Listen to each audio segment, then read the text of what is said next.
Ever wished you could run Windows on your Linux machine without all the usual hassle? No digging through confusing settings, no endless clicking through menus, just a couple of simple commands, and you're up and running. Sounds too easy. Stick around.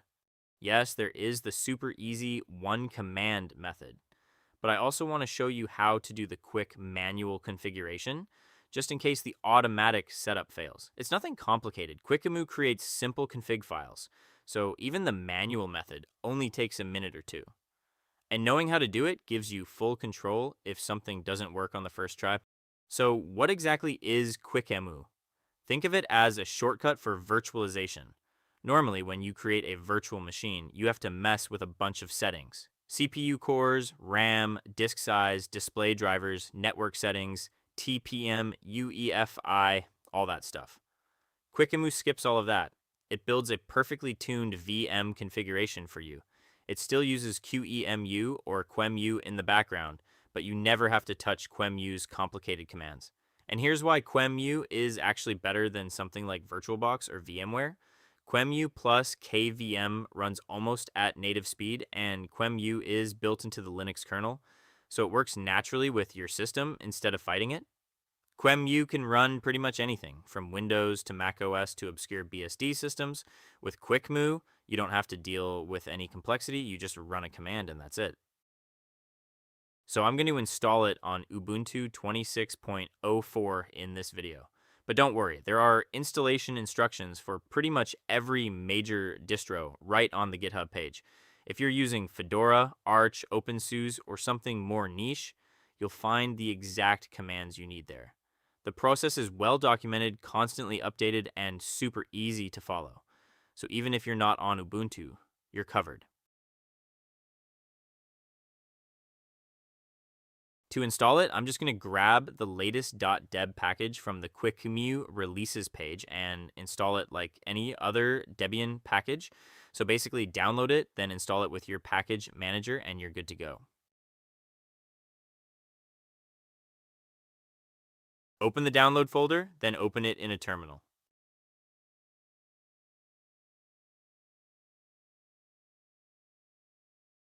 Run the dpkg command to install the deb package.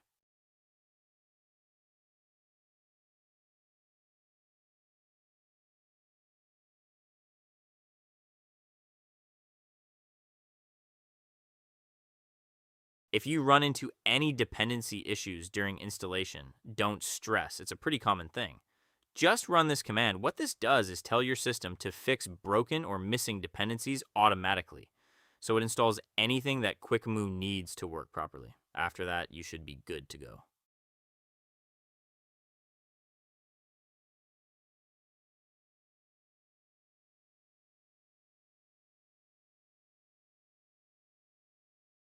Okay, let us try installing the deb package again. Guess this time around it will work.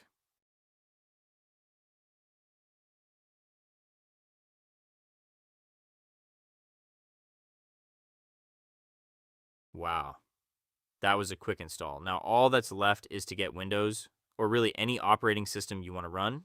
You could go get that image yourself, but Quickemu can get it for you automatically.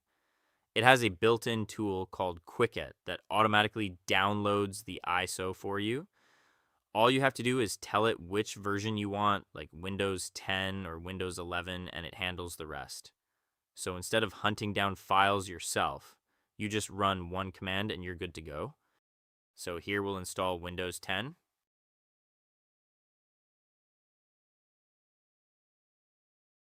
Well, sometimes the auto download can be blocked, especially when you downloading Windows ISO files.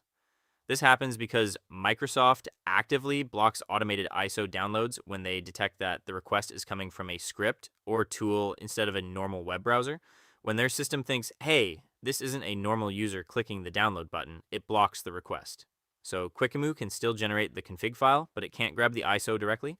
In that case, you just download the ISO yourself from the official Microsoft page and drop it into the folder Quickemu creates and then run this command again. So this is basically Microsoft saying, nice try, but we want you to download this through the website. And do not cancel it. Also downloads another image for drivers, let that finish, and after that, it will create the config file. As you can see, the virtual drivers ISO has downloaded as well as spice drivers. The Windows-10 config file has been created.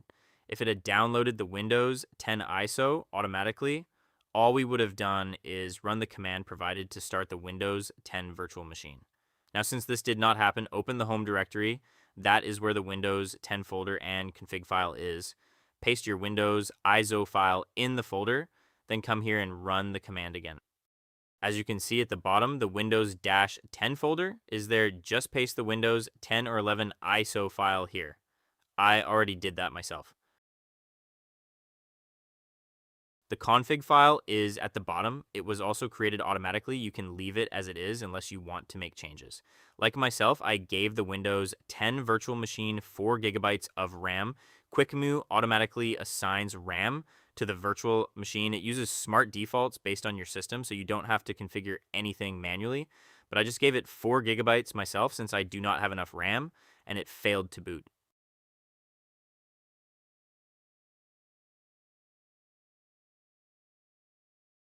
So after pasting the ISO image into the Windows folder, run this command again.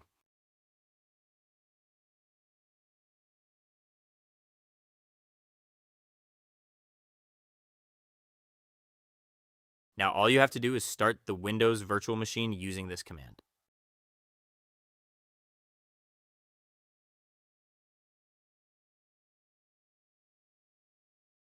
Press the Enter key to start the Windows installation process. You can now install Windows just like you would on any machine.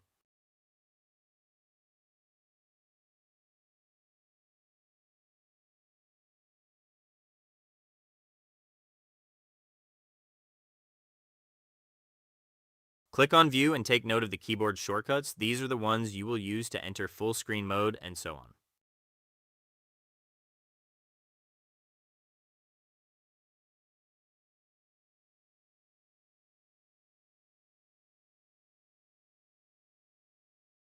Quickemu isn't just for Windows. You can spin up Mac OS, Fedora, or even niche systems like FreeDOS just as easily. And if you really hate the terminal, there's even a front end called Quickegu that lets you do all this with a few clicks.